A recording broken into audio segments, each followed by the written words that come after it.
GNT show is intended for mature audiences. Parental discussion is advice. Live long and prosper, bitches. Star Trek: The Final Frontier. These are the voyages of the GNT show. Our continuing mission: to explore Star Trek storytelling, to seek out new worlds and interesting characters, to boldly go where no show has gone before. Naomi Wildman. I was setting it up. Oh. Welcome to the GNT show, where obviously we have no script. Yeah, let's just get this puppy started. As always, the beautiful, the lovely, the high-booted, short-skirted, big-breasted Terry Lynn. That would be me. Admiral Shaw. She's badass. It's Ceridian. Good morning. It's Sunday on the GNT show. You know the worst part of this morning? It's not the getting up early. It's the fact they're making me wear clothes to do the show. It's time for Coffee Clutch. Strap on your helmets, boys and girls. It's gonna get rough. Oh, it's going to be one of those mornings. Let me put on my seatbelt, my helmet with the little blinky light on top. For safety. When we decided we were going to do the GNT show, Man. one of the things we said was no standards. GNT show does not go on the air because we're ready. It goes on the air because it's 9 o'clock on Sunday morning. Mike could have snapped by then and killed us both. Pain sticks for Mike, evidently. We have our production meetings on the air. Well, it's the best way to get you to adhere to things. Yeah, you've now set an expectation. That's the thing about the GNT show is we set no expectations. I need more coffee. Wow, I'm trying to figure out whether or not I want to do general news or Star Trek news, and I figured this is out. Terry Okay. having a series of small It's news. strokes, actually. Well, it doesn't take long for this show to deteriorate, does it? Straight the fuck downhill. I don't always podcast, but when I do, I GNT. Good morning, everyone. Welcome to the GNT Show, episode 156. I'm Tara Lynn. Jolan True, bitches. Good morning. It's Gettysburg 7, also known as Nick. There she is to my left, your right, decked out in her football gear for the first day of the season. I like the face painting, the red, the gold, everything going on there. Looking very nice. You forgot your pants, Terry, though. You really need coffee. Yeah. And there, Really? I thought the jersey was long enough. Oh, it is. Don't worry. Except when you, try to when you reach for bend over, something. then Yeah, see when all I the way try to to beat Christmas. Ayupati, when I try to beat Ayupati, then that would be bad. Okay. Yeah. All right, I'll And go there put on he is pants. to my right, your left. Just looking very tired this morning. I think it was the all-night Gokt party. Ceridian. There's gawk on the walls. There's gawk on the ceiling. There's even gawk in my coffee cup. Oh, God. Kapla. God. It was a success. It's like a ramen factory exploded in here. It does. I say that proudly. Don't let them get dry and crusty, though, because then they'll, I'll get a squeegee out later. Okay. They're hard to chisel off. Hey, Yes. want to start off with something sad today. Oh, I'm sorry. If you're a member of Caspian Division, Yes. we lost a fleet member, Twisted Mike, who passed away suddenly on September 5th. Twisted Mike lived and worked in Las Vegas, and don't know what happened yet, but he was a really nice guy. Played with him a couple of times. Yeah. So condolences to his family. And Yes. everybody in the fleet friends. and his friends who knew him well. I only got to meet Mike a couple of times in Vent or TeamSpeak, and I think he played as a character named Nuala. I'm not sure, but I only got to know him just a couple of times, so I can't say I knew him very well, and it would be wrong for me to say so. But I know a lot of our fleet mates were very close with Twisted Mike. I played with him and 3 or 4 times. He was a really nice guy. Yeah, he was a very, very sweet guy. And so Ronan and Tate and Alistair, we love you a lot, and we're so sorry for your loss. Yes. On a more upbeat note, do we have any other up in the front news? No, I just wanted to get that out because last night I was on. I logged on and we were playing, and our fleet leader Baller came in, and so most of the people knew, but I hadn't heard. So it was just really took weird. the energy out of the room for a minute. It does. It did, and rightfully so. The Matthew Anderson put bagpipes torpedoes in the chat room. perfect. Thank you, Matthew Nice. Anderson. That's very sweet. And the Caspian Division is going to be holding a funeral service, a memorial at Starfleet Academy in the game, and we'll have it on the Caspian Division Facebook page when it Very is. cool. Which, it just shows you the power of the Terry, of the internet. Think about it. When you were, say, let me just pick an age. Let's say 20, and you're what, 4 years older than me. So no, and I was 16. If we had said, if at the time somebody had said, "Hey, you're gonna play these games on a computer at your house, where you're talking in real time to people around the world, and you can gather in with hundreds of people." Yeah. Right. And you can gather in a place like remember, Tron was what they kind of thought it would look like. Right. Well, it's not too far off. I mean, with the exception of the whole, actually entering a computer thing, but which was a mistake in Tron, I realized. But there isn't a day that I don't play this game and think it's just a small miracle. When I play MMOs, I'm constantly. I know kids today think of it as, because this is part of their life, right? Mm-hmm. I mean, you and I grew up with, you and I, Atari 2600. Or here, how many people thought that you would have more than 3 channels and that you would be able to sit in your chair and switch through those channels? That was a big thing. When a remote control that controlled wait a minute. your we TV had a remote channel. control. Yeah. It was my father saying, "Nick, get up and turn the goddamn channel." Yeah. Exactly. and be able to, too, huh? or at the same time be able to, make you adjust the bunny ears. Well, we didn't have the bunny ears. We had the antenna where I had to turn the dial. Yeah. Oh, and the antenna on the roof turned. Yeah. Yeah. And you got that funny. clunk, clunk, clunk as it turned. But PF Dennis says, don't forget UHF. Oh, yeah. Because Sesame Street and my public television channel was on UHF. It was on channel 22. Oh, well, Paul knows if I say WLVI TV 56 and WSBK channel 38 out of Boston, those were the flamethrowers in our area where we Growing grew up. We had satellite, and I'm not talking rinky-dinky satellites that we have now. Oh, you had the huge, we had the 15-footer. We could speak to alien life. Yeah. Wow. That's kind of cool, though. But out where you live, that's what you had to do. Did you have to use a locator? You had to lose a. We had 2 boxes, one for the frequency and the other one for the position of the satellite dish itself. It was amazing. You had to use real science to get television. That's kind of cool. Now, Mike, where you live, when did they get cable? Cable? Oh, man. Yeah, how long was it till it was wired out there? In California, it didn't really get wired until the 90s. I think that does sound about right. Yeah. Because even in Southern California, when we were there, Alan and I moved into an apartment that had cable, and we thought, this is awesome. Downey got wired probably in 87. So yeah, it was. Goddamn, Paul is right. Creature double feature on channel 56. Yeah. So yeah, the cable didn't come to California until at least a decade after it was on the East Coast or even in the central U.S. for a long time, because cable was something that was created to help people who were so remote that even satellite wasn't helpful. And there was actually kind of this weird, and there's actually kind of at the time there was this weird thing. It's like, oh my God, you have cable. I'm so sorry. You live in a place where you have to have cable. Oh my God. Why can't you just get it for free? Oh my God, you can't just get it for free? Oh, guess who's home?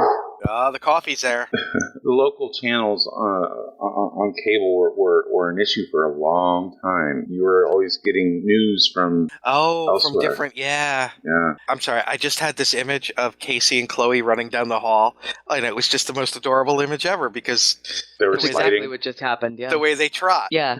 Tick, tick, tick, tick, tick, tick. Oh, I miss those two. My husband is a god.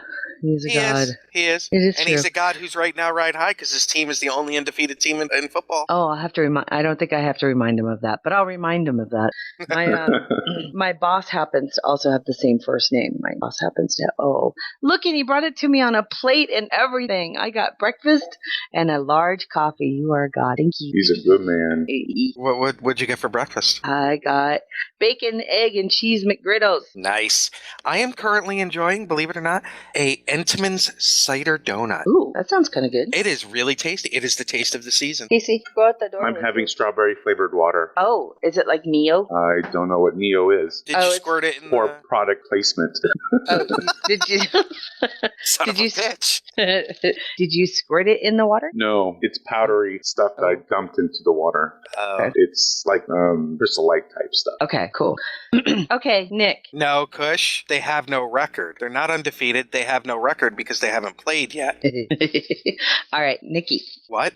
Yeah, I know. What? It got your attention, What? didn't it? No, because I haven't had coffee. Don't make me get... I'm sorry. Mr. Nick. Yes, ma'am. Where were you yesterday? Where was... Oh, I was in Baltimore for the Baltimore Comic-Con. Shall we just start right off the bat with a Las Vegas update?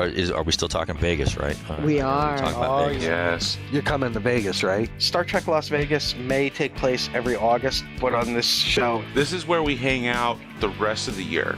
Exactly. The crew has been fatigued now from so many months in space, and they need to take a break. The landing party has been down to check out the terrain while the crew gets ready to play. They say there's only plant life living on this lovely rock, but a rodent appears wearing a vest. Very cool. Which I can share with this audience, and I'm sure they'll understand. I'm supposed to go back today. I want to go back today, but by the time the show ends and the time I arrived in Baltimore, it would be at the same time that everyone was walking into the stadium for the Bengals at the Ravens in Baltimore, because it would be about noon, 12:30 that I got there. And like for those that have been to STLV, the Baltimore, the stadium where the Ravens play would be the Gold Coast, and the Baltimore Convention Center is the Rio. So, yeah, I don't think there's going to be parking. Yeah, I think you're going to be very hard pressed to find parking, and then the traffic in. And I'm actually kind of sorry for that. Yeah. So, in other words, he would have to like helicopter his way into the venue. I would have had to be there probably now. Well, because the people at Baltimore Comic Con were so gracious in giving us press passes for it, why don't you at least cover what you have been able to see so far? Oh yeah, it is. Let me tell you, the vendors room. Yeah. I'm going to say double the size of STLV. Mm-hmm. Wow. It is huge. It's the whole bottom floor of the convention center. My knees were raging by the time I left last night. It was a really awesome experience. There was so much going on just in the vendors room that even if I never went to any of the panels, you literally can fill your entire day because it takes that long to just get through the vendors room. Wow. And, there's so many people walking around cosplaying that you can just sit there at the entrance area and watch the people coming in, and there's like this whole area where people kind of walk in and it's not like a red carpet. I don't want to say it like that because it's at the top of the escalators, but it's kind of like people wait to see what's coming next, who's coming next. Mm-hmm. Does that make sense? Mm-hmm. Yeah, what costumes are coming next? And there were some incredibly inventive costumes. Really? Like what? Mechagodzilla and Mothra. Oh. I saw that one. That was cool. Yeah. Tell me he had two little action red figures eyes of the little girls. That'd be really funny. No, because little kids kept running up to get their photo taken with them. Oh, how cute. You didn't That's need cool. it. It's just, and some of the, like there was a Luigi and Mario crossover. I think it was a crossover. I don't play the Mario games, but like where they were crossed over with like Harry Potter or something. It was truly bizarre, but hilarious at the same time. How fun. Lots and lots of really, really detailed work. That was just so much fun. Where can people see some of the pictures that you took? I put them on my Facebook, and you know what? I was thinking I should retweet them on our Twitter. Yeah, get them to Janet because she can. We can. Yeah, She can work them into the rotation. Yeah, Sweet. And I got to see Gail Simone. And for those people who don't know who Gail Simone is, No, I don't want to know who they are. If they Oh, no, come Gail on. Simone is to me, she's the best writer there is right now. Her style, the beautiful thing about Gail Simone Simone is, you can read to, like right now she's writing Red Sonja, and she just ended her run on Batgirl. If you cannot tell that it's the same person writing it. Wow. Because she can shift her style, which is just awesome. That's cool. And it was just her work has really meant a lot to me. So it was just such a joy to get to see her and hear her talk and hear about her process, and she's very funny. What were some of the panels that happened yesterday and might happen today or will happen today? I saw Paul Poe, who writes oh God, I'm having a total blank. You haven't had coffee, it's okay. No, I haven't. And I think it's Battle Boy, which they're making it, Brad Pitt, he's met with Brad Pitt because Brad Pitt wants to make it into a movie, because evidently Brad Pitt, because his kids are getting older now, he wants to make movies that his kids can see. Isn't that fun? That really is. Isn't that great? Isn't that great? I love it. And he was talking about, Paul Poe was talking about, he's out in Hollywood and he's working on the film and stuff with them, and Natalie Portman just walking up to him, and he's like, it was so surreal. This is not my life. How is this happening? But it was really interesting because he's a very, I don't want to say intense. That's not the right word. Very deep guy. Okay. Really is. And, he talked about his creative process, which for us, for me, that was a really interesting thing, because usually he's got, shocker, 4 weeks in a month to work on his stories and all. Well, now he's traveling 2 weeks out of the month to conventions and this and that. So now what was already a laborious and brutal process for him, because it's deadlines and all of that, now it's condensed into 2 weeks out of the month because of all the travel and everything.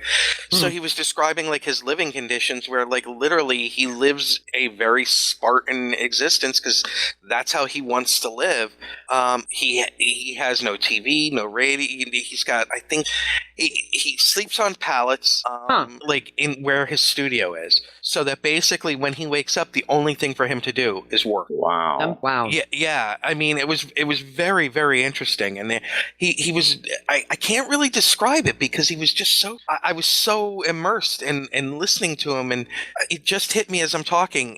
The entire time he was talking, I was like, he looks so familiar. He looks like Brennan Braga about 15 years ago. Huh. Yeah, that's exactly what it was. But he's like, it was just a very cool panel. That's neat. Right on. You were certainly taken by it, and you like to hear the stories of, and that's why we're here. Yeah, and one of the things that he talked about that as a Star Trek person, kind of struck me was, we've talked about, people that talk about the Prime universe versus the JJ universe and all of that.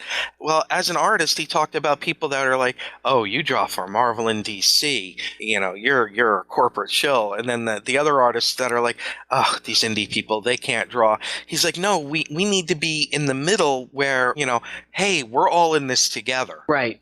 Well, yes, they do. The indie people, yeah. Well, you know what though? They have to figure it out, and we all do.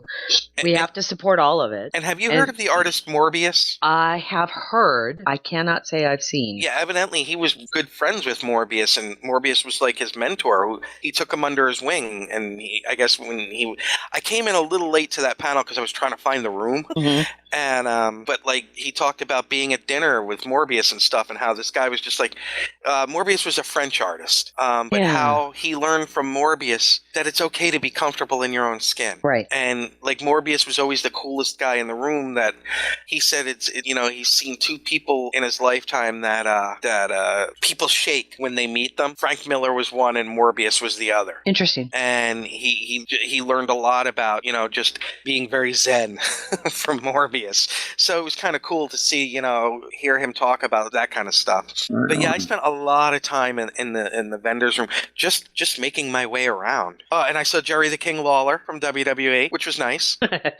Well, he draws a comic. He's a good artist. Oh yeah, he's a really good artist. Very cool. And tomorrow WWE is in Baltimore, so it made sense for him to be there now. Yeah. Right on. Well, that's cool. Yeah, it was anything a great else time. Yeah, I was gonna say great anything time. else you want to touch on? There was somebody in a Star Trek Online '89 Admiral's uniform there. Very cool. Yeah. Awesome. Yeah, there Did was you a get bunch. picture? I did. And there was a bunch of Mobius. I'm sorry, I keep saying Morbius. I'm thinking of Forbidden Planet. Mobius. There was a bunch of Trek cosplay there, which was good to see. Terry, there you'll have to see the photo. Spectacular Spaceballs cosplay. I saw a couple of them. Yeah. I saw a couple of those pictures. They were hilarious. I saw That's that probably there one was of my favorite memes. I saw that you had taken a picture of the what was it? The policy for Yes. When you got to the top of the Tell us about escalator, that. their cosplay is not consent, and their no harassment policies were very prominently displayed at the top of the elevator. right on. Excellent. Yeah. Very cool. And you know what? It was really there was now I didn't see any, but of course I can't. But there were huge female attendants there. Nice. Yeah, lots of mothers with their sons or daughters and cosplaying, which I thought was just really cool to see. One family, and I've seen them somewhere else, and I don't remember where, and they stood out to me. Okay, I need to say this because I want to say it, but I don't want it to come out wrong. They stuck out to me for two reasons. One, because their cosplay was so damn good, and two, because, well, I don't want to say it because then I'll sound really stupid, really something I'm not. I'm just going to say it because they're an African-American family of like 6 people all cosplaying together, and one of them was Galactus. and you had Sentinels and everything. It was so awesome, and the kids were like Spider-Man. Oh, I love it. It was, and I've seen them somewhere else. I want to say I saw them at Farpoint. You know, now I'm getting to the point where I'm going to conventions enough in this area where I'm starting to see and run into the same people. That's Cool. That's cool. Awesome, man. Yeah, thank you to Baltimore Comic Con. I'm really wrestling because I want to go back today because today is the cosplay judging, but I think even if I left at 10 o'clock, I wouldn't even be able to get into the convention till about 2 because of the traffic. Well, good luck. Yeah. With whatever decision you make. And thank you again to everybody at Baltimore Comic Con. Nick will get these pictures up on our site and work with Mike on it. And yeah, and because Janice couldn't go because there was a family issue, she had to go to a funeral. The NCO in my unit met me there, and she's a very good photographer, so she was taking photos and then sending me some. She took a picture of me with 2 of the females that were there signing autographs. One of them had she had posed for the alternate cover of damn it, what's the name of it? Vampirella.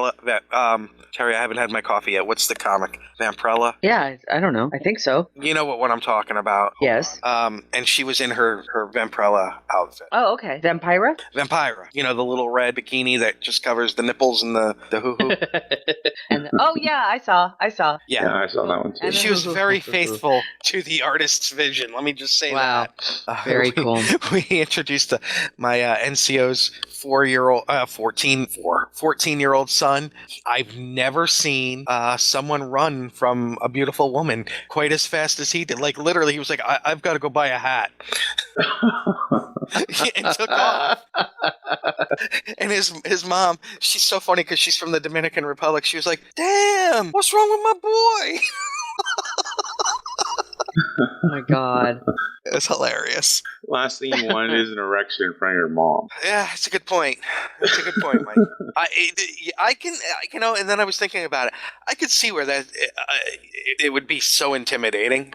Yeah, her. There she is. What? Oh, I have to look in the chat room. Yeah, yep, that's her. Yeah, that's her. But yeah, thank you to Baltimore It's Comic-Con. both of us. There we go. Yeah, and thank you to Baltimore Comic-Con once again. We really do appreciate the trust. So thank you, and we look forward to having Nick being able to cover you again in the future, and if you know what I mean. Ba-dum-bum.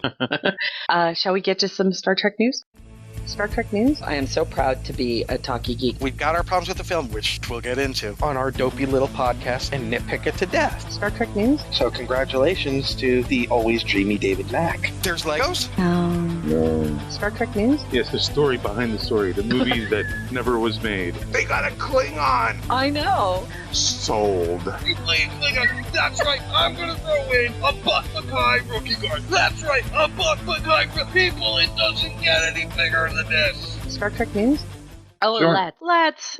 Well, the first thing on deck today came out through a couple of different sources, and this was actually written by Bonnie Burton, who everybody knows is Bonnie Girl on Twitter, and she's also part of pretty much everything. I think she's part of God, my brain just fried too. She does Geek DIY and the Star Wars Craft Book, and she's on Felicia Day's site. You know what I'm talking about. Yeah, she's Geek and adorable. Sundry. Geek and Sundry. She used to work for Lucasfilms. She used to be the social media director for Lucasfilms for Star Wars. And then everybody's a social media She got laid off, as unbeknownst to most of us at the time, Lucasfilm was being sold. So, well, either way, here's the link, and it is This is actually Star Trek regard, and it's news. It's Star Trek comics are coming out in what's called the Humble Bundle from IDW, and it is a 66 comic bundle. Yay! I want this. So it features Star Trek Classics Volumes 1 and 2 and Star Trek Best of Klingons and Star Trek The Gold Key Archives. Oh, God. Let me see if I can get this right. I think it's $15. So it says beat the average price and you'll get great comics like Star Trek The Next Generation, Hive, Star Trek Deep Space Nine, Star Trek Burden of Knowledge, and Star Trek Mirror Images. Paying $15 beams your bundle up to include J.J. Abrams' reboot of the series, Volume 1, Star Trek movie adaptation, Star Trek Nero, Star Trek Spock Reflections, Star Trek Countdown to Darkness, and Star Trek Countdown, the comic that ties the original TV show and films together. The comics are DRM free and compatible with mobile devices, ebook readers, and computers. Your purchase also helps support the Hero Initiative, a charity that helps comic readers in need. So head over, I think the link is humblebundle.com/books and pick that up. I think, yeah, sure enough. And by the way, there is a time limit on this. It ends on September 17th, the last day that you can purchase the bundle. Ah, I see. And there's levels here of what you can it's only available for a small amount of time. That's pretty damn cool. $270 worth of awesome comics in 3 small packages. That's kind of nice. Well done, Humble Bundle. Right on. The next thing. Oh, Nichelle Nichols has been announced as appearing at the Great Allentown Comic Con. Which I will be at. Yes, you will. So yay for Nichelle. I'm glad she's the convention, of course, as we've already talked about, is scheduled for November 15th and 16th at Merchants Square Mall in Allentown.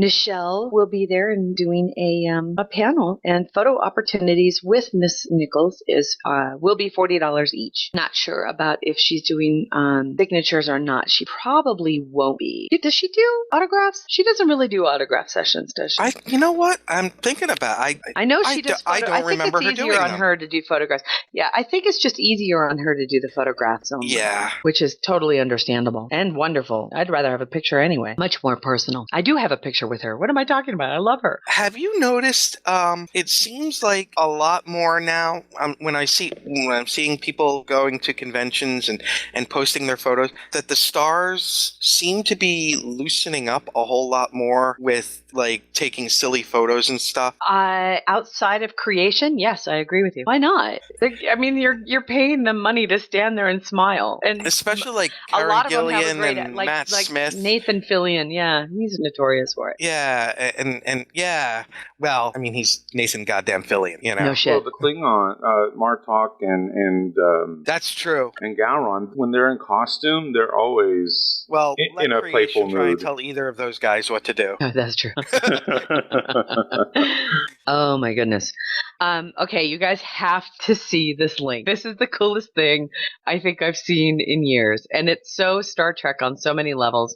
A couple in San Antonio, Texas were married, and she is of Mexican descent and he not, but they decided to have a Mexican Star Trek themed wedding. And in San Antonio? I'm surprised. It's like Hugh visited them.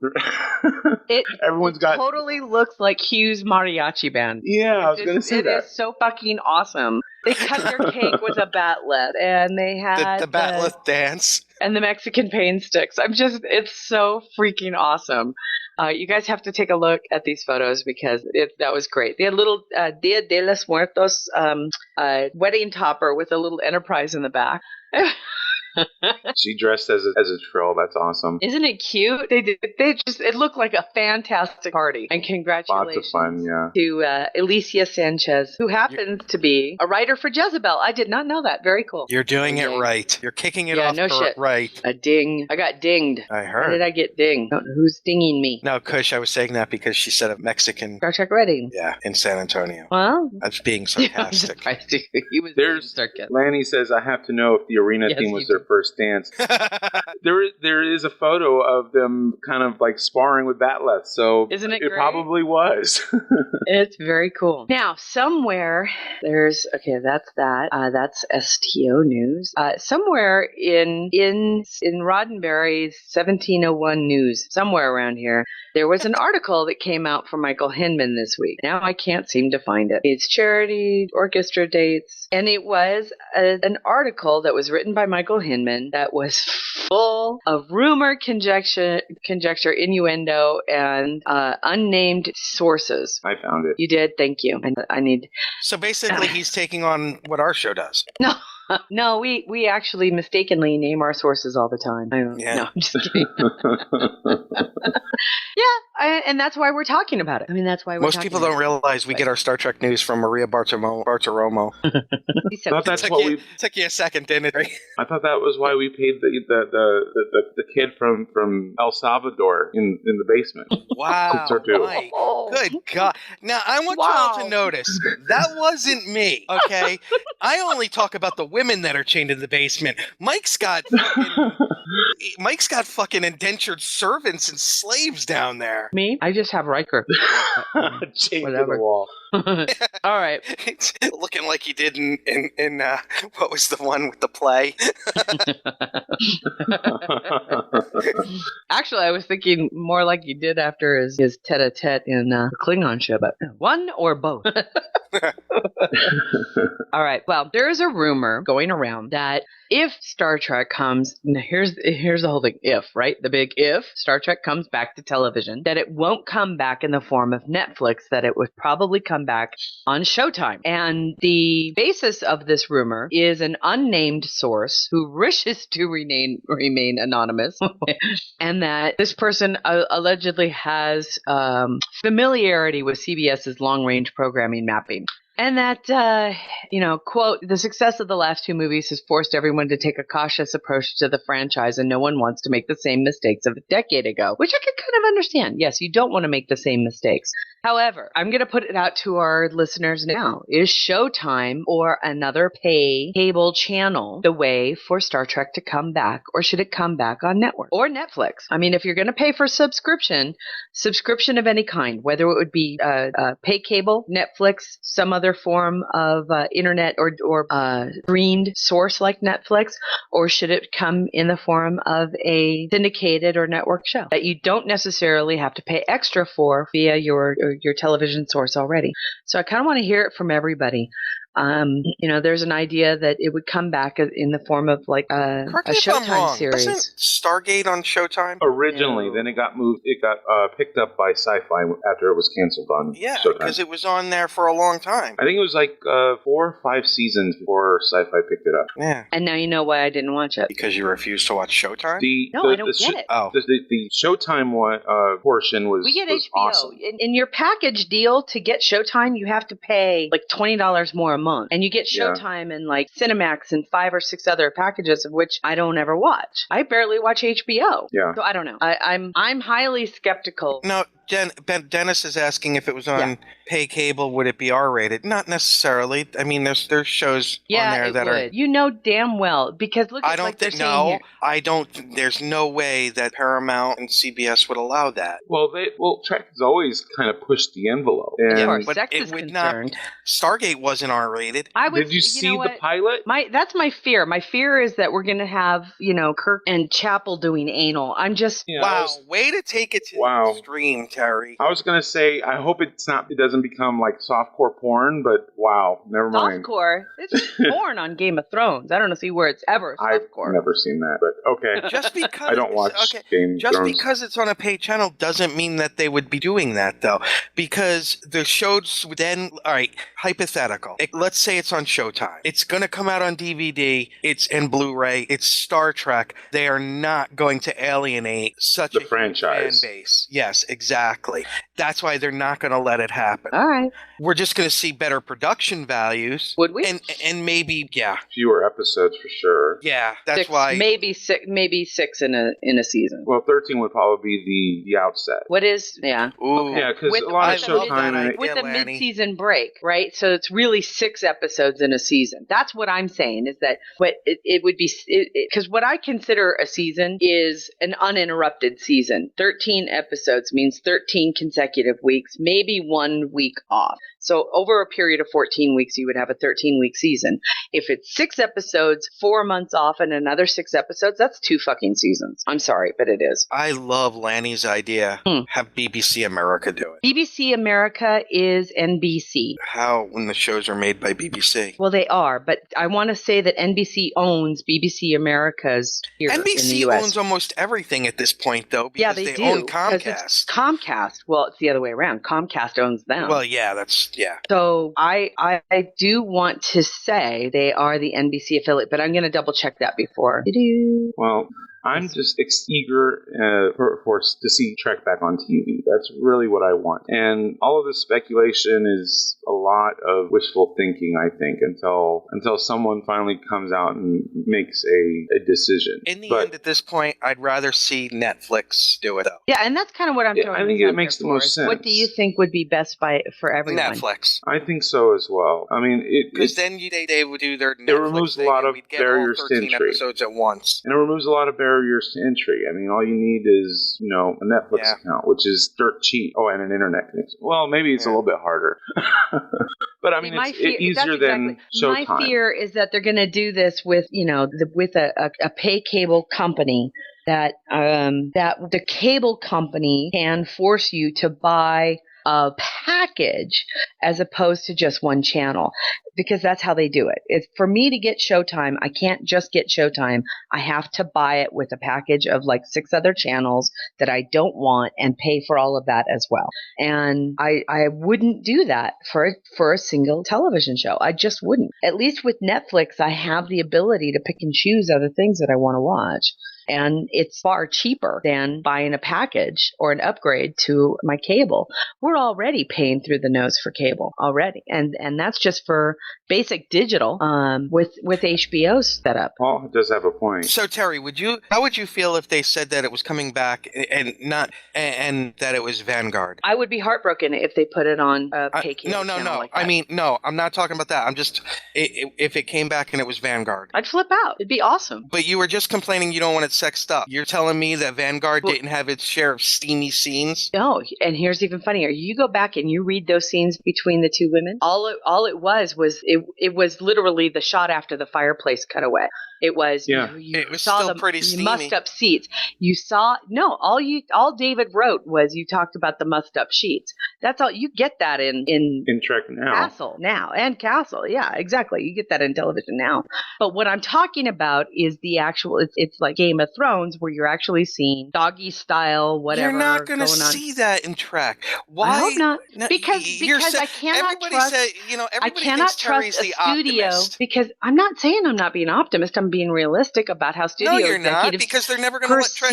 They're not going to let Trek become that. They better not. I'm not. Okay, let me finish my sentence. It's not that I don't trust the people who love Star Trek. I don't trust the studio executives who see the freedom of doing it to draw a larger audience who like that kind of stuff. Why do you think Game of Thrones is so popular? Because that's how the Game of Thrones books are too. That's not what Star Trek is. Game of Thrones is what the books are. They could make the argument that it could be if it had been allowed. Well, you could make the argument that Superman is gay and it needs to be an all-gay cast because he's a huge dick. But they don't do that. What? You're giving into your fears that because I'm not free. Wait, first and foremost, I'm not saying this is going to happen. I am not panicking about this in any way, shape, or form. But that was your first fear. That was the first fear that you mentioned. Well, look at all the shows that they're mentioning, right? And there's plenty of shows that aren't. Star Trek is in a whole different place than those places. And they are smart enough to know that. Look at the backlash for the damn scene in that shitty last movie, and that was just her in her underwear. I think fans would not respond very well to that because Trek has always been a family type of show. Which is why I have to say it would be the wrong move for them to put it on a pay cable channel. I think they want to access the family, and I think they want to access the family via the typical family avenues where most people watch television, and people are going to be, they're more likely going to watch it on a syndicated network avenue. So I don't know. If you want to No. sit down your kids, you would No, do so. because actually the channels like AMC and FX and those are getting higher ratings now than the... On what family show? I'm just talking about ratings in general. I'm talking about family access. I'm talking about access to a wider popular culture. But everybody has access to AMC and FX. No, they and don't. Those.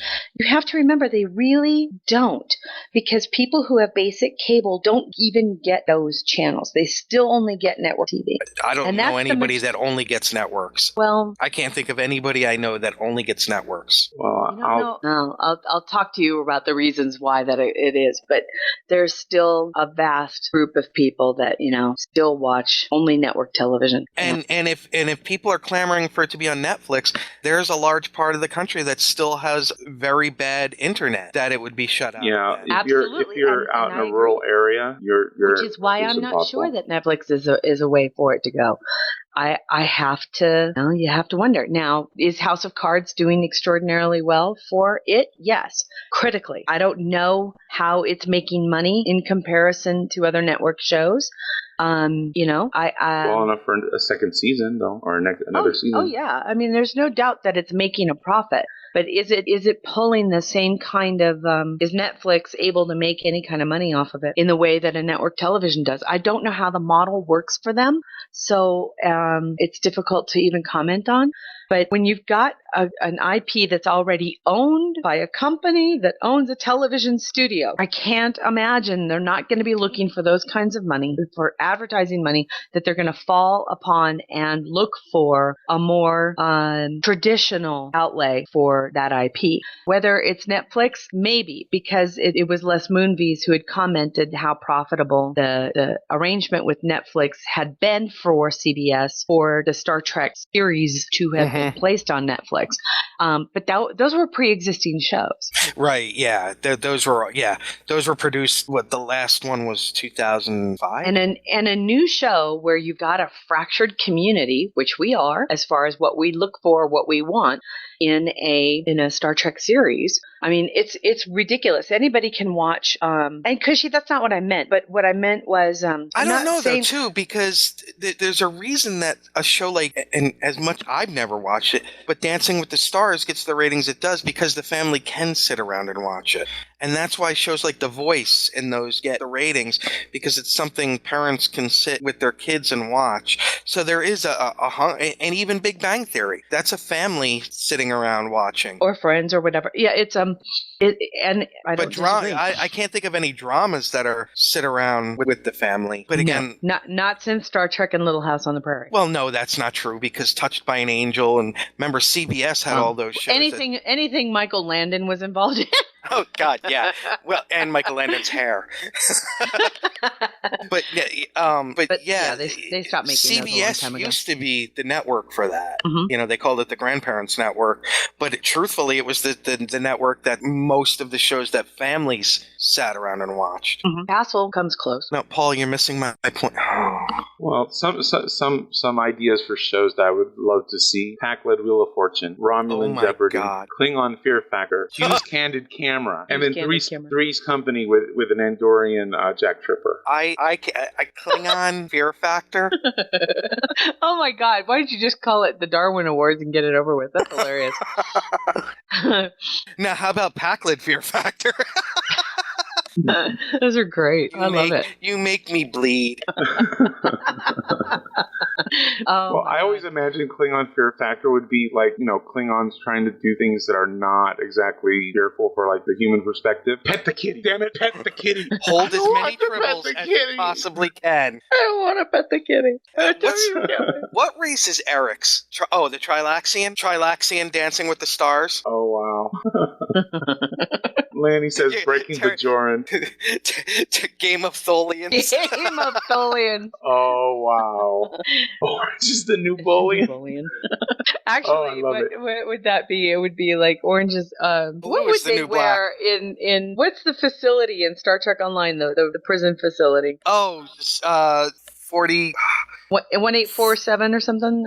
I thought it was like 4208. Yeah, I know what you're talking about. House of Cardassians. We have a winner. Bravo.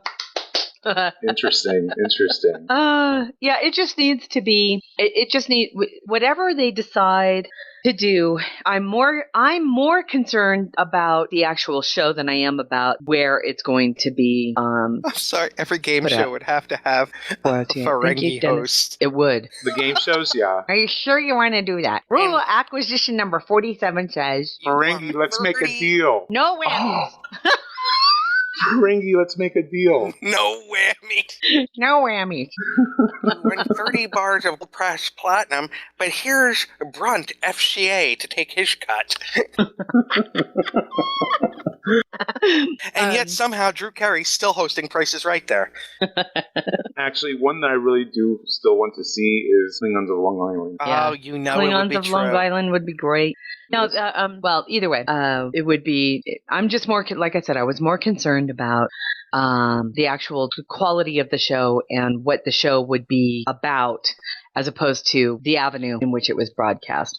If it's Netflix or, I think I'm just really, really nervous. I'm not nervous about Showtime being the show because of the sexiness of it. No, I'm more concerned about access is what I'm more concerned about there. And then because all you have to do now is take a look at Showtime would be able to do a Betazoid show really well. I'm just saying. That's a good point. Every week would be a Betazoid wedding. I'm sorry, Star Trek Survivor. Wait a minute, babe. $64,000 obelisk. Can you imagine a Star Trek Survivor? Star Trek Survivor? It would be like marooned. It'd be like a show based on Khan. Yeah, I was going to say. Marooned. They put them down on some some planet like that, and then they got to vote him. Some Jeff Probst was thawed out. He gets to host because he is the greatest host for that. So you get that, and then when the Klingon gets voted off, you just swearing blood oaths. I like it. The poor Horta can't talk to anybody. And the loser gets thrown through the Guardian of Forever. Oh my. Oh, those are great. What other ones you got? Christ. Dude, all you have to do is, if you have an idea of what Federation Can you imagine broadcasting system would carry. I would have Dr. Phil. Could you imagine Dr. Phil trying to talk to some Klingon about his rage? No, because Deanna would keep interrupting him, going, "God, you're an idiot." That show would only last. The Dr. Phil show would only last one episode because the Klingon would kill him. Yeah, it would be awesome. That's exactly how you end it. So Terry, you're wishing death on somebody. I see. This is a very telling show. I'm the mean one. I'm the one. Terry she needs more coffee today. I do need more coffee. I just don't like Dr. Phil. I think he's a fool and an idiot and a bad psychologist. Huh? You're wishing death on him? No. You just said it would be great to see him get killed in the first episode. Well, of a Klingon thing, which wouldn't be real. Oh, the Federation Court with Judge Judy. The Judge Judy. Well, Paul suggested Law and Horta, which is a classic. Yeah, Law and Horta is going. Law and Horta would be like the first show I would watch. I don't even want to click that link, Matthew Anderson, because I know I'll wind up laughing. And Law and Horta. Hey, Law and Horta. You know what it would be? It would just be like Law and Order never ended because it hasn't, right? It never ended. It just turned into Law and Horta later on down the line. Romulus 90210. Big bullion theory. Like the Romulus 90210. That's an interesting idea. And there's Law and Horta in the chat room. Oh my God. You haven't seen it yet? Yeah, it's been so long. So great. Yeah, it's a pleasant flash from the past. For our listeners, we're going to have to put the link to Law and Horta in the chat it'll be in the show notes because it's so funny. So yeah, we're hoping that whatever decision they make. So do you think that they're gonna? Here's the better question for you two gentlemen. Do you think that CBS is mulling over a new series, or do you think that they're too afraid? I don't think they will even consider it until until after the third JJ movie comes out. Well, I think they are definitely thinking about it now that third movie is in process. Don't know how far along in process, but in process. The fact that it's in process, I think, they're starting to get the wheels turning and kind of maybe putting out, feelers. But I don't think they're going to be making any announcements anytime soon, at least not until after the third movie. I think that they have to have something ready to go. I think that they're probably thinking about it much more seriously than we give them credit for. I think they're thinking about doing something to be ready to jump on the post 2016 movie bandwagon. The 50th anniversary is that year. I think that CBS wants to be able to throw something out there that can capture the hype that the IP will be experiencing.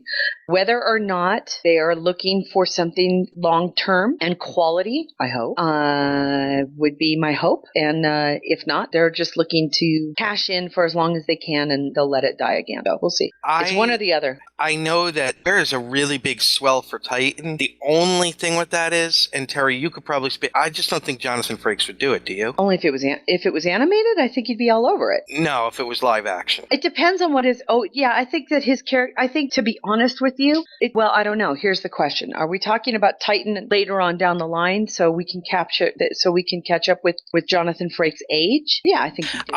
I think that they... Where he's an admiral? That way where, because now that he's an admiral, he wouldn't have to be in every episode. They could actually tweak it a little bit so that he's on a starbase somewhere, and the Titan is like the ship that because it was his command. See, but the one thing is, to be honest with you, I don't think CBS would do it, and here's why: is because I think CBS wants something young and fresh and 90210-ish. Well, that's why you could have him as the oversee, like the link to the past episodes or the past series. Then it wouldn't have to be Titan. He could just be an admiral at the local starbase. But Titan does have a certain cachet among the fans. To a degree. But you know what? The fans wouldn't necessarily turn down something that's fresh, too. There's a decent following, and the fans, you have to give the fans credit.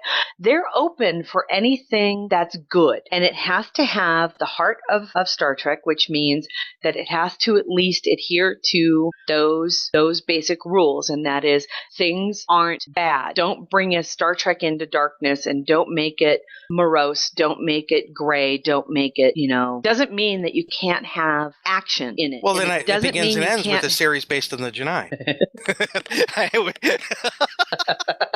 No, I think that as long as it adheres to, you can have it. And here's me, right? What was one of my biggest beefs about Deep Space Nine? It wasn't bloody enough. I mean, if you're gonna do a goddamn show about a war, it's okay to do a show about a war, but what you need to do is keep your core characters true to their core. But you have to make them the good guy. Complaining would be a problem with it on pay cable. What was that? No, and that's why I think that you totally misunderstood what I was saying before. I don't think that they didn't have to. I think that they could have made it a little bit more bloody even on network. I really do. I mean, you never saw it's very, very difficult to make a connection with a character who looks at a wall and says, oh, gee, that's really horrible. And as much as the actor can bring some kind of an emotional connection, those were only a few episodes apiece where all of a sudden it was like, oh, yeah, we forgot we're at war again. That if you're going to do an episode about a war, it's okay to have it serious, but not depressing. You don't have to make it depressing. You have to make it where you're rooting for a particular group of people, and you have to want to stay rooting for them, especially if it's the core of the show, if it's exactly what it means. So I'm not opposed to a show about Starfleet being up against a particularly rough enemy. We all know that's what makes it fun. The Romulans were an enemy, the Klingons were an enemy, and the Borg were an enemy, and that was when Star Trek was always at its best, when it was facing adversity, or Starfleet was always as its best when it was facing that adversity. And as long as they maintained their integrity while they faced that adversity, which is why Sisko bothered me, is core to those things. things. And that's why it was so much fun for me personally to watch.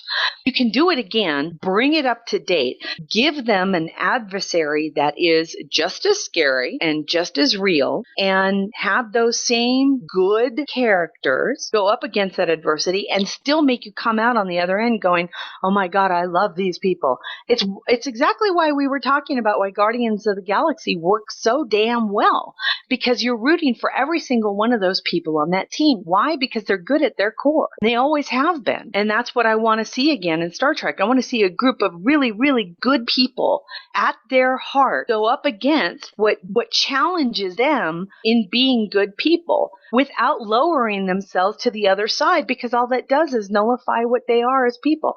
I want to see that again. That's the core of whatever series they decide to do.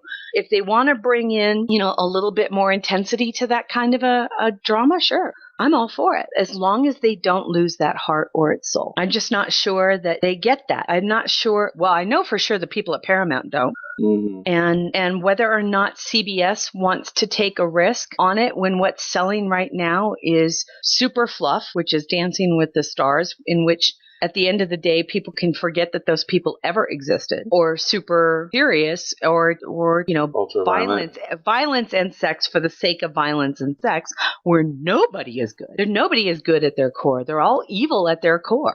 It's one or the other that's out there right now. And to sell a show where people are supposed to be good at their core hasn't sold very well in the past 2 decades. But Guardians of the Galaxy is a perfect example of why it's so necessary. Because it can make gargantuan amounts of money, because people need to see real heroes.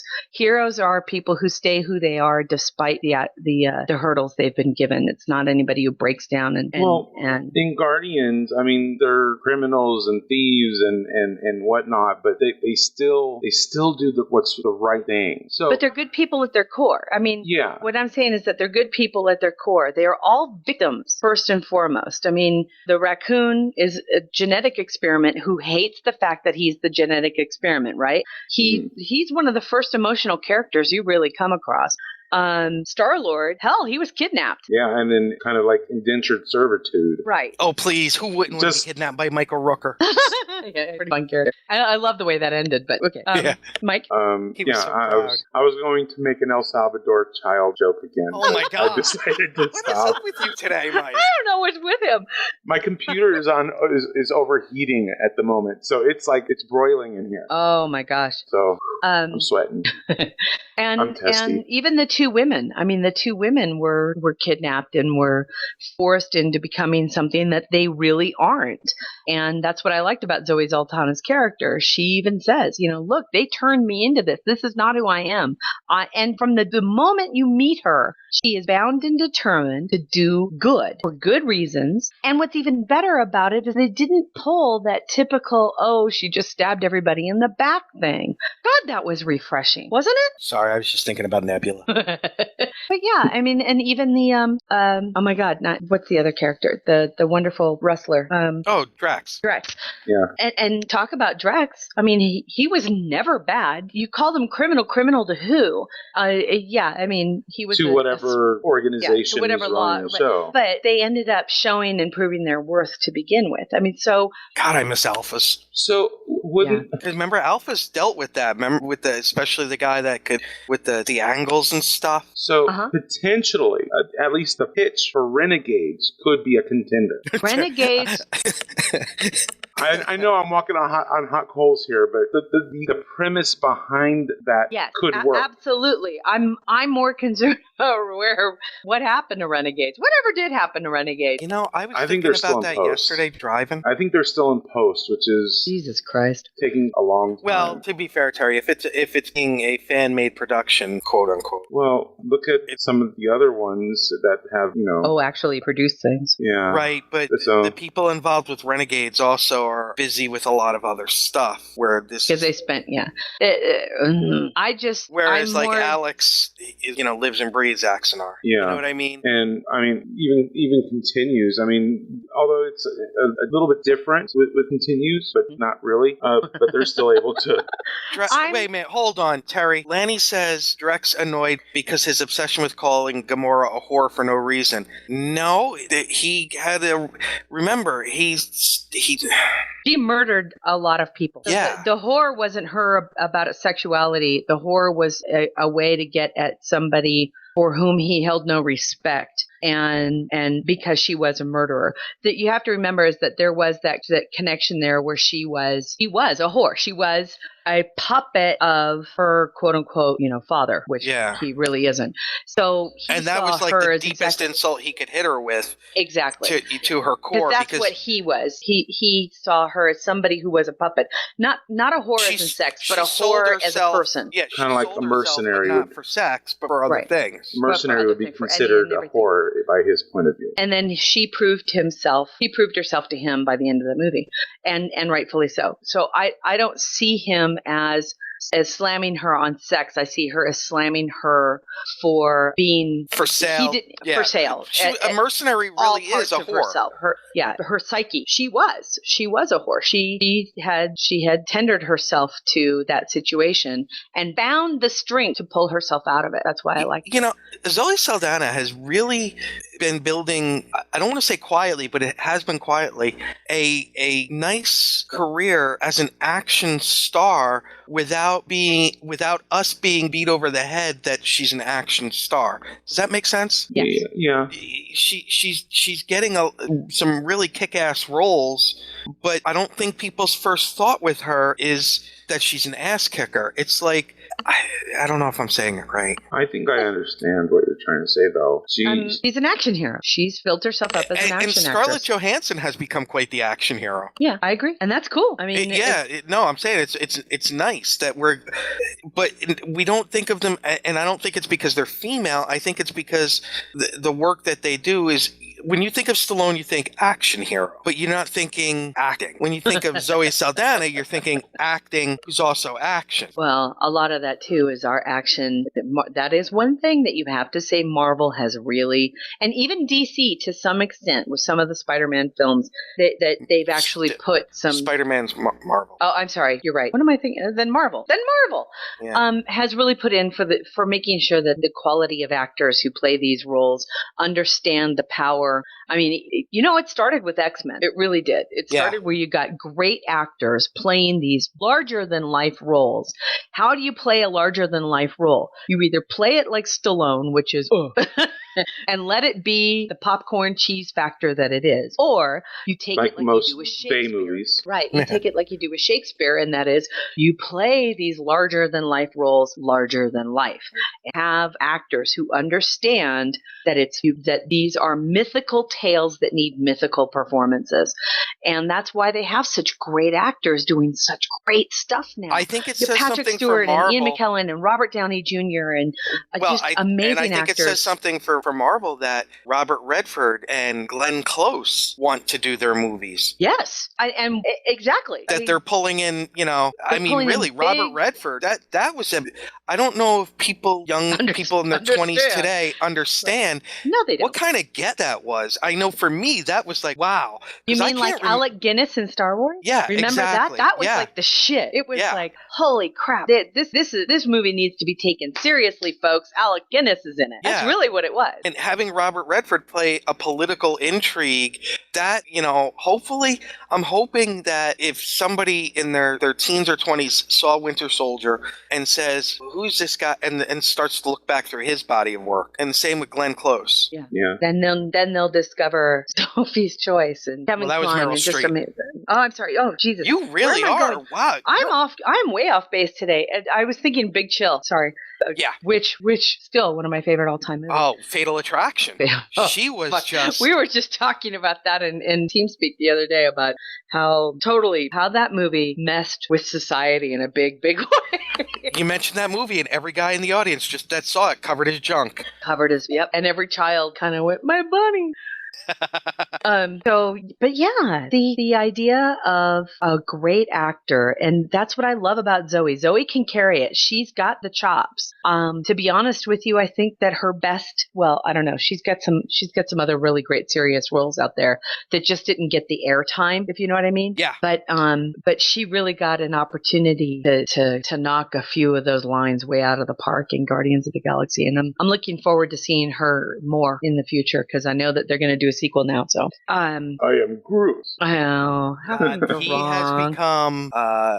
Wow, who knew that a tree could become such a damn fucking pop culture sensation? Yeah. It's very, very fun. It's very fun. And another, again, what were we just talking about? Another movie where, we were talking about people being good at their Captain America. Talk about a guy who's good at his core, right? Oh, yeah. I mean, he's just a good guy. He's a really good guy.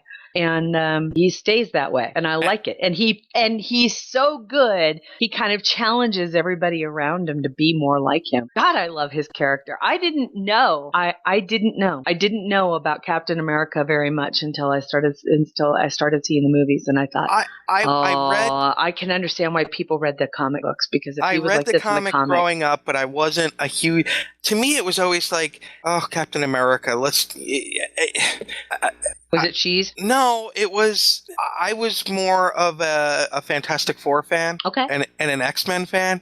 But Cap was always there. But I give all the credit, and of course to the scriptwriters, but also to Chris Evans for making Captain America somebody I care about. Right, and again, has Chris the acting Evans, chops to. When I heard that they had casted Johnny Storm of the Fantastic Four as Captain America, I was like, really? I don't see it. But he's so perfect for it. Was he? I didn't realize that. Yeah, he was the Human Torch in the Fantastic Four movie. Interesting. God, I did not even make that connection. I just remember him as being like the skateboarder from Scott Pilgrim. Paul, Paul says we grew up in a cynical time. We did. I saw the 80s as very patriotic. In a Rambo kind of way. See, I wasn't. Paul and I were raised. Vietnam and Watergate, yeah, but. No. And I would agree with him because I saw Rambo as being very. I forget that Paul is. Yeah. Nothing says patriotism like taking a big gun and blowing people up with a bow and arrow.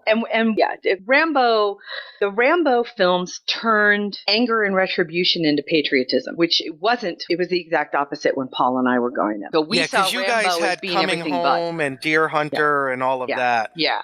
And we were dealing with a lot of pissed off people because, we all just lost something for nothing. And all of a sudden, these other movies started to come out, which said, oh, guess what? We can at least in our minds go back and fix all this shit. Huh. So not like Rambo it's cyclical, because that would never happen again, that we would have. Exactly. And now you know why I did what I did when we first started going, no, don't go in the first place. Haven't we learned our lesson? Because Rambo wasn't true. Deer Hunter was. I could go round and round with you all day as to the state of when we left compared to now. Oh, That's I all know I'm gonna that. say. But we all knew that the problem is that we all knew this was going to happen. But when all of us as a community, when you make a pledge to end it and then say, well, I didn't end it, but anyway. No, we all knew we were going to be in this position. It doesn't matter what side of the aisle you were on. We, as a nation, knew this was going to happen. And if you say that we didn't, then you're an idiot, because we did. We knew before we went in this might happen. Because there was going to be an inevitability. We were going to have to pull out at some point in time, because the American people do not tolerate being in a place like that for a long period of time. We just don't. So we withdrew, and what happens? It's like a void. It's like water. You move out, the water, the evil comes right back in. It's a no-win sitch, and we knew it going in. And if anybody says that we didn't, then they're lying or they're stupid. And there you have it. That's my opinion. Coffee. Looking at the image Lanny put up. Oh, I have to look. Superman and some girl. He's crushing that girl. Look, she's saying ouch, ouch, ouch. He's a dick. He's crushing her. Okay. What is the last word? Ouch. No, it looks like the ouches are getting quieter. It says, okay. I don't understand what it's for. Lanny put the link to the whole thing, to the entire story for the above. Oh, okay. Thank you, Lanny. See, I see that, and I see Superman crushing somebody to death. Because that's what he is. Hey, I have some Stowe news for you. I want to play Star Trek Online. Engineering here. Warp engines are online. Course laid in, Captain. Engage. Your ship. Warning. Ship is under attack. Your crew. Move out. Your destiny.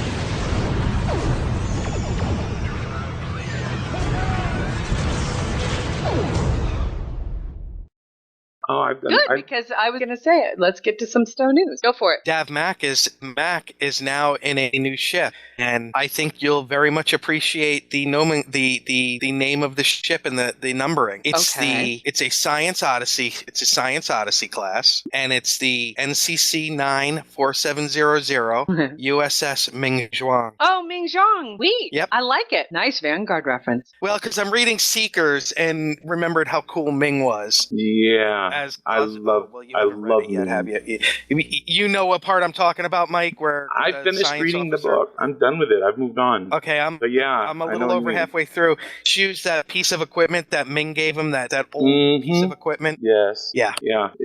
Good book. I had cool. a fun. So. Well, go ahead. Well, for Lanny, Star Trek, you can like Superman. I think he's a dick. For Star Trek Online, since we're talking about that, I did hop on Tribble and I played one of the missions in the first batch of content that we're going to be getting with the new Voyager is so pretty. It really looks like Voyager. Oh my gosh. And we get to see the various, we see the bridge, we see the hallways, we see the transporter room, we see astrometrics and the engine room. And they're spot on. It's amazing. It's fantastic. So excited. And the first mission isn't too bad, although the cutscenes were not done yet and there was no voiceover. So you're like staring at this animated, cutscene that wasn't doing anything. That's the it's a placeholder. That's the tough part about doing beta work, right? It's not all finished, and it's not. I've already told everybody in Caspian Division. I think I'm going to pass on playing anything on Tribble because I really want to be surprised when Delta Rising goes live. I'm not going to tell you any of the story, and I'm not going to play very many of the missions. But I did want to see some of what was there. I'm doing the same thing.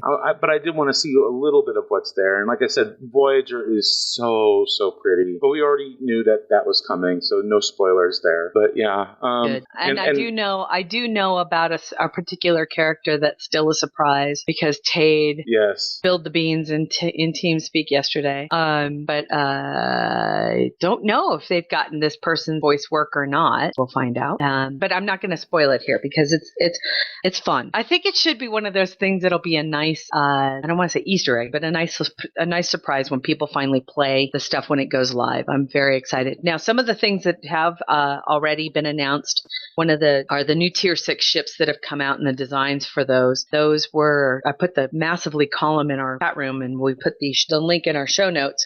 And it gives a nice picture. I don't like the Fed ship. Oh my God, I love the Fed ship. The nacelles, it makes me groan when I look at them. It's like, what? I love it. I think it is so cool. It's so funny. I know I knew when I saw it, I was like, oh fuck, I like this ship, which means 99% of the people out there hate it. I like the shape of the saucer, but it's just the design of the nacelles. It doesn't scream. I don't know. It's just like I like the fact that it's something new and different. God, they but look so much labia. Huh? It reminds me of the Tholians. Does it? Kinda, yeah. See, for me, it doesn't. But I like it. I like it overall, but it's the nacelles that just throw me off, and it's like that doesn't look like it's Federation technology. Tell me, Lanny. No, I don't know. Somebody tell me like if I'm wrong. But are people freaking out because they're not phallic enough that they actually look more female genitalia as opposed to male genitalia? Is this what people are freaking out about? Huh? But I love it. No, they're freaking out because it doesn't look Federation. Why not? Matt says it reminds him of a squid. Okay, because he says looks more Dominion or Tholian. There's a certain aesthetic to Federation design that we've had for 50 years. People freaked out between the difference of aesthetic between the D and the original 1701 because the D looked like a freaking fucking Hilton. It was a Hilton. And you're supposed to take into consideration. I'm just saying, does the stealth fighter look anything like our jets of World War II or even Korean War? No. Why? Because Actually, improvements in technology and aerodynamics have occurred. If you look at the MiGs, it does share. I'm saying American. Well, but we're not talking American. We're talking air. Does a stealth fighter look like the fighter that we used to fly 50, 60 years ago? No. That's the wrong analogy. It's the exact analogy I'm making. No, it's not. Because I'm telling you what analogy I'm making. The F-14 and the F-15 would be a better analogy for the stealth fighter. Why? I'm talking the F-15 was designed in the 60s. Right. And when was the other one designed? World War II. I'm talking about... And the stealth fighter was designed in the 70s. Oh my God, would you let me finish a sentence? I'm going back. I'm going to look at what was in World War II. I'm actually going to say in World War II, but jets weren't even in World War II. I mean, we were just we were just getting to jets in World War II, right? Well, the Germans were flying them in combat. Americans. When I say we, I meant American. I apologize. And then we really went to jets in the 50s. So World War II, post World War II, Korean War. Boom, jets. Do they look like in passage of time, do they look like our stealth fighters now? Would people in the 50s look at that and go, oh my God, isn't that, they would think it's a spaceship. It looks totally different from if I can make a comment. So what based on what you're saying, your analogy, we should be comparing this to the NX-01. Well, I'm actually saying we should be comparing it to the D. Well, then going all the way back to... Because the passage of time, the D was in the 2370s, and now we're at 2410. But you're we're talking a 50-year difference. You're talking 50 years, but what you had to establish was that one of the first jets that we used, which was World War II. So using that as a comparison, going back to the beginning of war travel, so that would the parallel, the correct parallel, wouldn't it be the NX? Well, no, Mike. I think if you're going to talk like that, then World War I would be the. You want to do it in naval ships too? I mean, we can talk about the difference in technology and in the advancement of technology over a 50-year period of time in naval ships, and we get these beautiful stealth destroyers that are out there, which are fucking amazing. And do they look like anything that we used 50 years ago? No. Yeah, because they look we like have the advancement of technology. I don't know. That all new ships stealth should destroyer. Look the same. That new stealth destroyer. No, but there's an aesthetic to Federation design that and makes I think it fits. All right, let me ask you a question. If somebody just put that picture up of just that ship, and you did not know it was from Star Trek, would you even think it was from Star Trek, or would you think it was from a new game or a new franchise? I'm not sure. I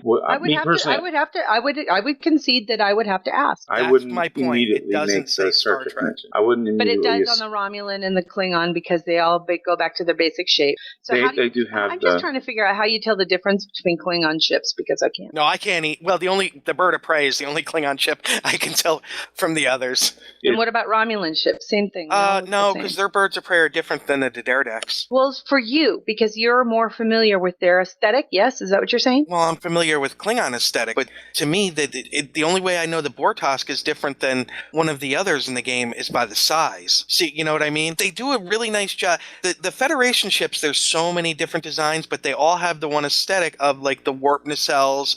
There's a certain symmetry to it. The Klingons, the Klingon and you ships, know what throws that off base and throws that straight into the toilet is the Defiant. And that was a unique ship in the Federation. And why can't this one be? I'm not saying it can't. I'm just saying it doesn't say Federation to me. I absolutely think it looks like a Starfleet and a Federation ship. Even really, the Phantom... if you saw that on its own, you would think that was from Star Trek. I absolutely now intend on buying it because I love it so much. I think it is so cool. I'm not saying that. What I'm saying is when you look at it on its own, if someone were to just post that... It looks like a constellation, yes. No, I don't. It doesn't. Yes, it looks like an angular constellation. It's got the 4 nacelles. They're light.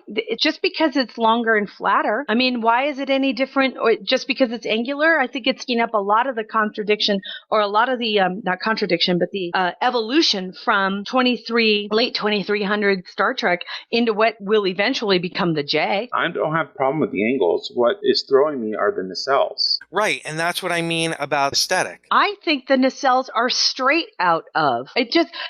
They're not even that different from the constellations that we see in the game already. Even what Beth is currently flying in the Advanced Escort. That's exactly what this looks like. From Jasper. What does she say? A can opener. Well, Paul had shared the link about with the photos of better than a tick. from the Delta Rising pack that has the various pictures of the new starships that are part of it. Here, yeah. So we're talking about the Eclipse Intel Cruiser, right? That is the one that we're referencing in general? I guess it's the nice one in the middle. Yeah. The Scryer Intel Science Vessel, that looks more Star Trek. The top one, the Phantom Intel Escort. Where are you looking? Yeah, Mike, I don't see any names with them. I don't either. I just looked at the Delta Rising Operations pack. Okay, I see I see where it says Guardian Cruiser. Where? It's the... I just shared the link. Yeah, Trevor has a problem with separating his paragraphs. So it's got, the full details of the Federation ships. There we go. Yeah, so it's Where? got... Hold on, I have to go back to G&T show. And I can't click on it. Won't allow me to click on it. All right. It's in the TeamSpeak chat. Oh, so, but I love it. I think it's right 8. All right, so what am I looking at next? I think the Scryer Scryer... Escort looks like the Defiant. The Yes Intel and no. Cruiser looks like the Constellation. The Scryer Intel looks like the Luna. The Phantom, to me, my first reaction was that's like a Beetle. It's more like the Jem'Hadar attack bug, the bug ship. And the Defiant looks like a tick, so they're staying right in line with the insect. Yeah, which I can buy.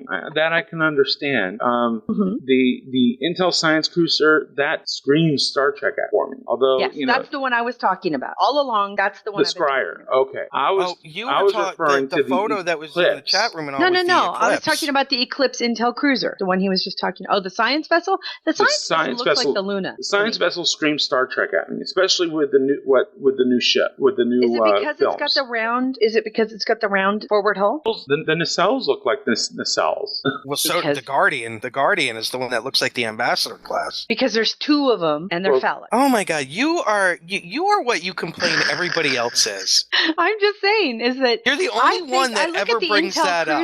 I look at the Intel Cruiser and I see they're all almost exactly what Beth is flying now, which is the nacelles are long and flat and angular. There's no roundness to it. Like your dildo. It's pointed. Huh? I'm gonna bring it up. I've just right. So you like the dildo shape. So you like the phallic shape. I'm saying is that they're just flat. Isn't that what the beef is here? Is that they don't. Why do you think they're not Federation? Because I think they are absolutely Federation looking. It's first of all, why is that? Why I think they're absolutely. First of the all, Bassard collectors. I think that's what it is for me. It's the Bassard collectors. Why are they making their quote stealth ships look like the stealth stuff of today when really it's a whole different? I mean, when you have cloaking technology, this is something that bugs me.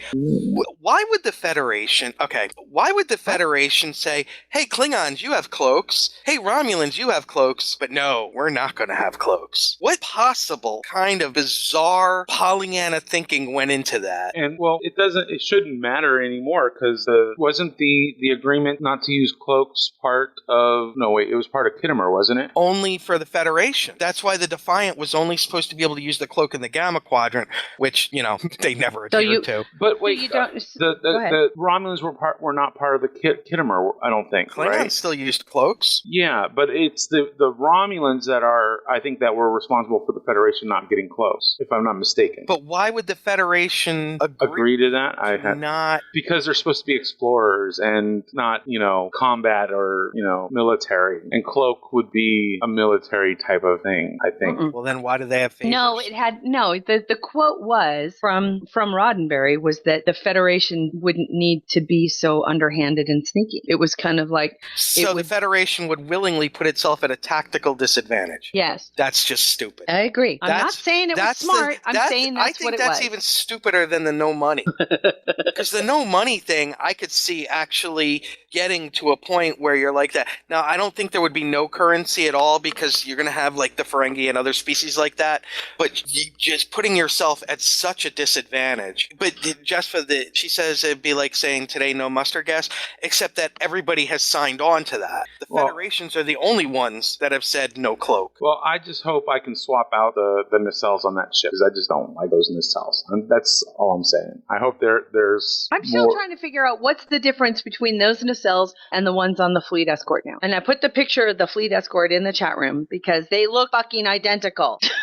Except maybe a little bit more streamlined. Yeah, and I don't like that look either. I love it. That's what I fly. That's what I currently have Beth flying, is the Fleet Advanced Escort. And to me, it looks just as Federation as what was made for the Delta Rising pack. I see that and I think, yeah, that's a Federation ship. As a matter of fact, it's the next evolution of the Constellation class. Maybe even the Advanced Escort. Well, if I buy the pack, I wouldn't be getting them for the Fed ships. That's me. I wouldn't, because I don't blame you.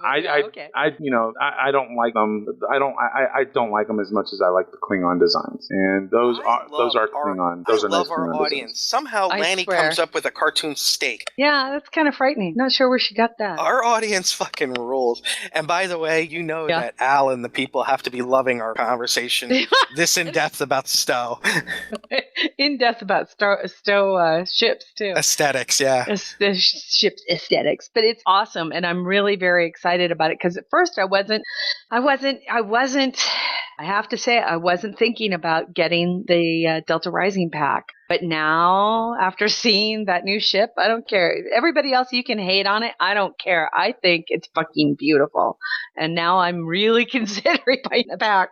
Just to spite us all, right? Just to make myself happy, because if this is going to be, well, you already, maybe it is. Maybe you already understand my personal appreciation for that sharp line aesthetic, because when I had Adam Isle design my Enterprise G, what did it come out looking like? I don't remember. Oh, well, I have to find a way to post that picture then, because it is.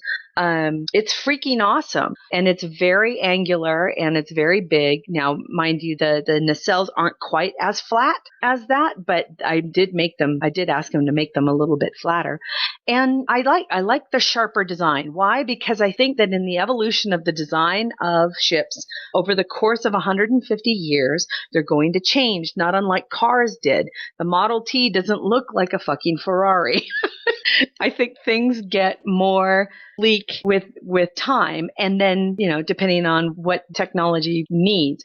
And not just that, but I think that the aesthetic changes with the show, with the aesthetic of the time. So the 60s look like 60s, the 80s look like 80s, and right now we're in 2015 coming on, and I want a ship that looks like it belongs in at least 2015. I love the J. Don't even start with me on the J. I despise the J. Oh, I think she's sweet. But boy, she's sweet looking. The nacelles between those two ships are quite different. The right, but J also at least 200 has more Bassard. Years in the future. The J at least has Bassard collectors. Well, how do you know that they just haven't changed the way that they collect shit? And then they go back? Or they've moved on into a different state. I'm just saying. The J looks like some kid was playing with Play-Doh and just kind of made a circle and stretched it out. The Defiant does. You can see them. You can see on the Intel Escort, you can see them. I thought that was the warp area. I thought that's where the energy comes out in order to develop the warp bubble. You do know now. I'm scratching my head. Dayton! You know what? This is making Dayton's eyes bleed. Probably. This geekdom. That's okay. We didn't have an Ask Dayton this week anyway. So and we want to explain that. Dayton is very hard at work on several novels, isn't it? Or is it just the one at this point? He's doing so much crap. And then he and Kevin had a book signing in Kansas City this week. Yeah. And they are busy, busy men. And that's awesome because, they're actually working on shit they get paid for. So yay for them. But we wanted to give Dayton the breathing room because he's very hard at work. Okay. Yeah, see, those red are the collectors. The red are the collectors. But in the new on the new Phantom, it's the blue area. Part? Yeah. Okay, so why can't it just be the blue part in the front? They're just really long and thin. It could very well be, but it just looks odd. It does, for me, it doesn't scream Starfleet. But yeah. I mean, to each their own. I mean, right. If I were to get the pack, and coming up with $125 is going to be a chore. It's not cheap. If I were to get the pack, I would only be getting it for the Klingon ships. I'm all over this one. I have to say, I think it's schmexy. I want the Klingon ships, but coming up with that money is going to be tough right now. Well, we have time. Yeah, that's the good part.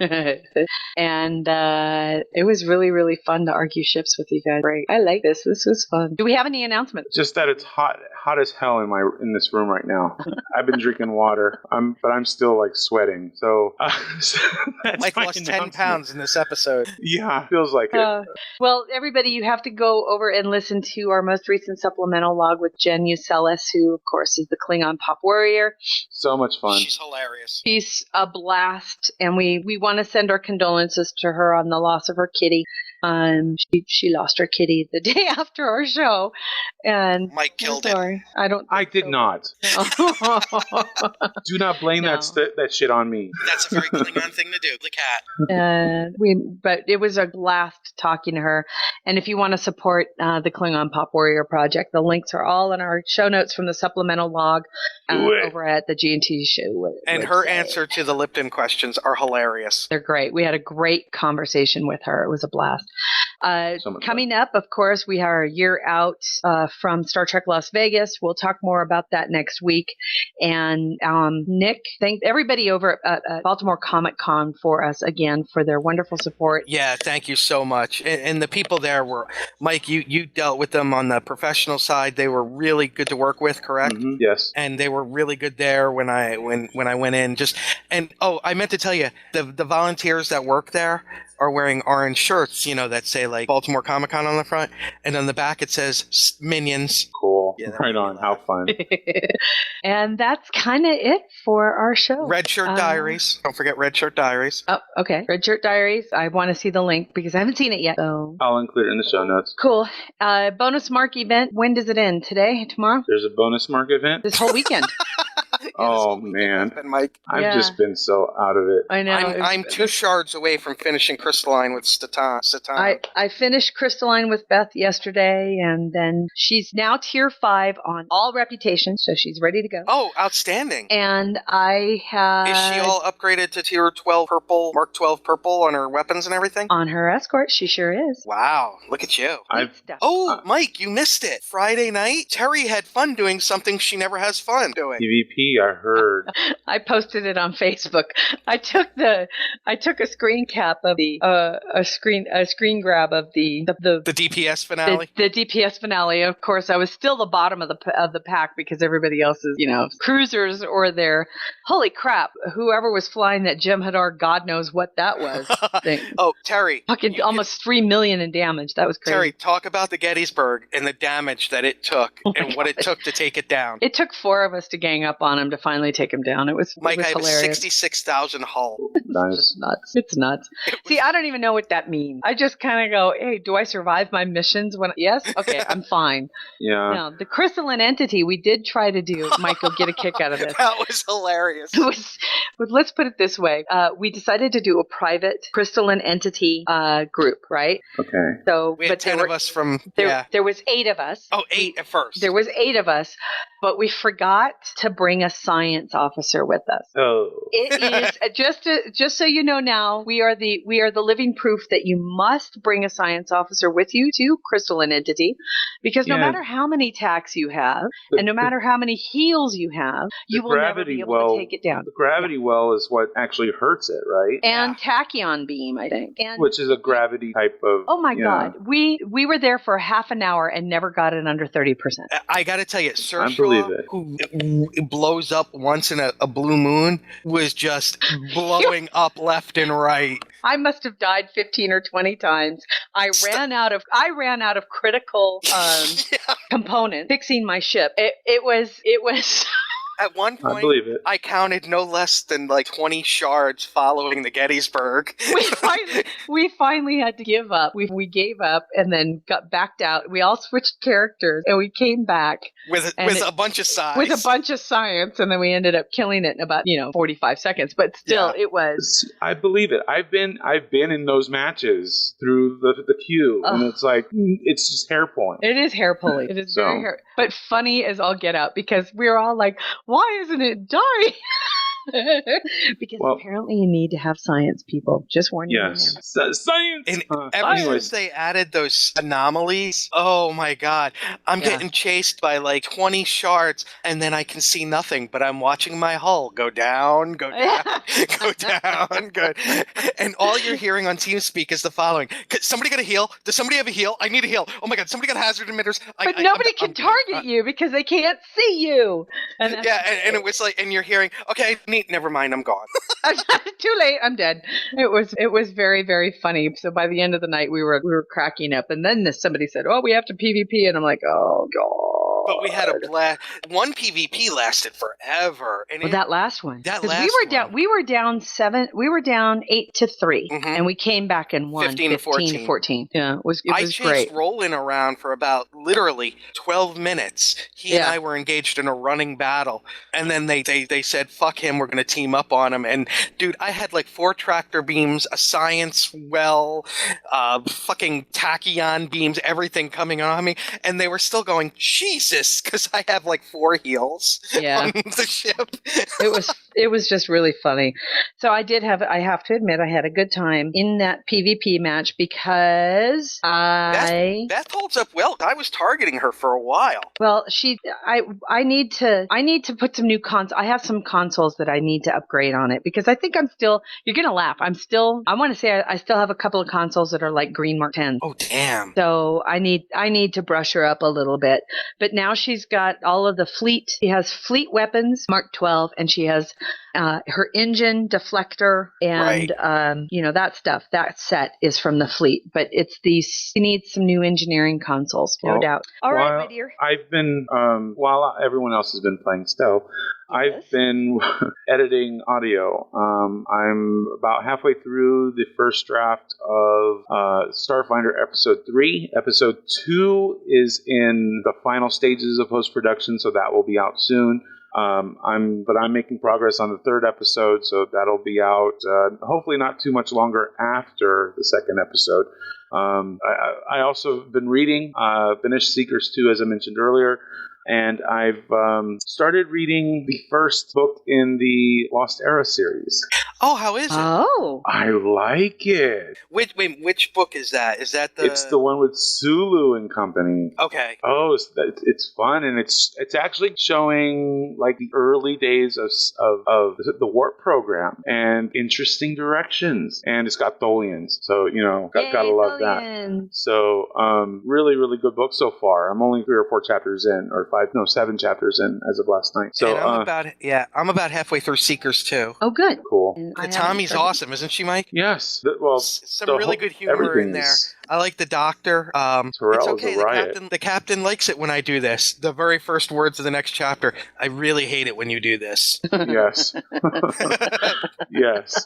It's fun. Really, it's a lot of fun. It's really good. Definitely Terry, check out there's Seekers. some nice shout outs to people that we know from the convention in there. Awesome. A certain science officer and a certain nurse. Awesome. Mm-hmm. Excellent. All right. We better end the show before I pass out from heat stroke. Yeah, and I got to Klingon Embassy.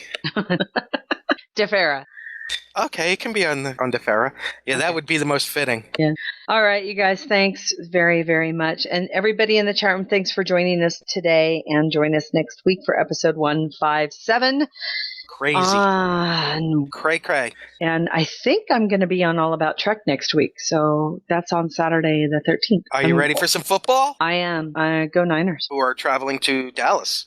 And the Giants are on the Monday night game against Detroit. Oh, that'll be a fun one to watch. Yeah. Cool. Mikey, love you. Have a great week. And good luck with Starfinder and every other project that you're working on. And Bazzy, we know that you got your first chapter done. Congratulations. He's awesome. Not the first chapter. He's got the book written. Oh, holy crap!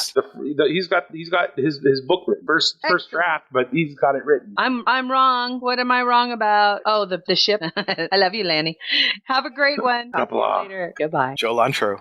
Music for the G&T show is provided by Warp 11, Grethor, 5-Year Mission, and Andrew Allen's Smooth Federation. G&T show is a busy little Beaver production. Gonna take a 5-year tour. Boldly go where no man's gone before. Gonna travel to the end and make new friends. Move ahead, walk back to 10. Put a mini skirt on my old man. Represent the human race, and we make space a happy place.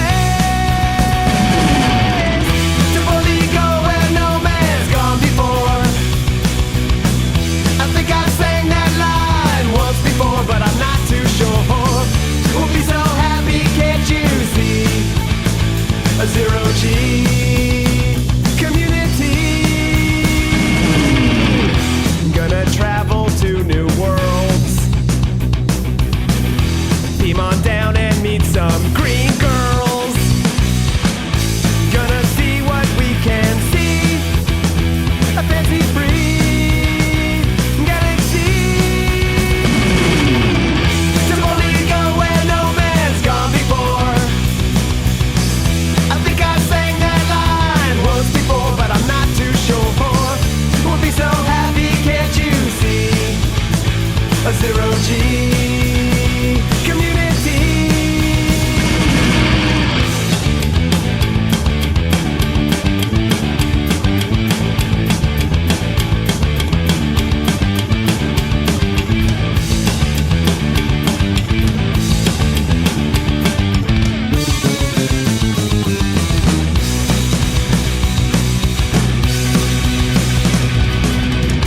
Come and take a tour with me.